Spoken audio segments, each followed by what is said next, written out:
అందరికీ నమస్కారం. Welcome to my channel. ఈరోజు హోలీ పండుగ గురించి తెలుసుకునే ముందు మా ఛానల్ను సబ్స్క్రైబ్ చేసుకోండి. దీపావళి తర్వాత దేశంలో అత్యంత వేడుకగా జరుపుకునే పండుగల్లో హోలీ ఒకటి. ఈ పండుగ సత్యయుగం నుంచి జరుపుకుంటున్నట్లు హిందూ పురాణాలు తెలుపుతున్నాయి. హోలీ అంటే అగ్ని లేదా అగ్నితో పునీతమైందని అర్థం. ఫాల్గుణ మాసంలో పౌర్ణమి రోజున వచ్చే ఈ పండుగను హోలీ, కాముని పున్నమి, డోలికోత్సవం అని కూడా అంటారు. హిరణ్యకశిపుడి కుమారుడు ప్రహ్లాదుడు నిత్యం విష్ణుమూర్తిని స్మరిస్తూ ఉంటాడు. అది హిరణ్యకశిపుడికి నచ్చదు. దీంతో ప్రహ్లాదుడిని మట్టుపెట్టాలని నిర్ణయించుకుంటాడు.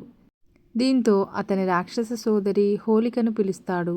ఆమెకు ఉన్న శక్తితో ప్రహ్లాదుడిని మంటల్లో ఆహుతి చేయాలని ఆమెను కోరుతాడు.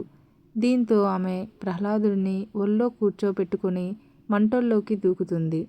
అయితే విష్ణుమాయతో ప్రహ్లాదుడు ప్రాణాలతో బయటపడగా హోలికా రాక్షసి మాత్రం ఆ మంటల్లో చనిపోతుంది. హోలిక దహనమైన రోజునే హోలీ అని పిలుస్తారు. అందుకే కొన్ని ప్రాంతాల్లో రాత్రివేళ హోలికా దహనం నిర్వహిస్తారు. ఈ రోజున వంగదేశంలో డోలోత్సవం లేదా డోలికోత్సవం జరుపుకుంటారు.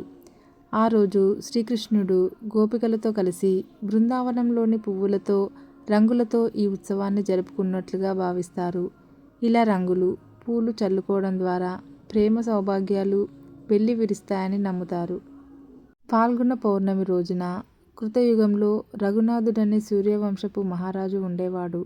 ఓ రోజు ప్రజలంతా వచ్చి హోలిక అనే రాక్షసి తమ పిల్లలను బాధిస్తోందని మొరపెట్టుకుంటారు.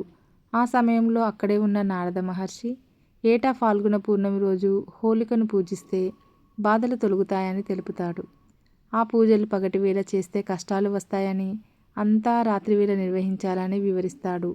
దీంతో అప్పటి నుంచి హోలీ పూజలు నిర్వహిస్తున్నట్లు పూర్వీకులు తెలుపుతుంటారు. డోలిక అంటే ఉయ్యాల అని అర్థం. బాలకృష్ణుడిని ఫాల్గుణ మాసం పూర్ణిమ తిథిలో ఉయ్యాలలో వేసినట్లు పురాణాలు చెబుతున్నాయి. ఈ సందర్భంగా పశ్చిమ బెంగాల్లో డోలీ రోజున శ్రీకృష్ణుడు ప్రతిమను ఉయ్యాలలో వేసి డోలికోత్సవం జరుపుతారు. ఈ హోలీ రోజున శ్రీకృష్ణుడు రాధను ఉయ్యాలలో పెట్టి రంగులు పులిమినట్లు కూడా చెబుతుంటారు. Thank you for watching. Please subscribe my channel.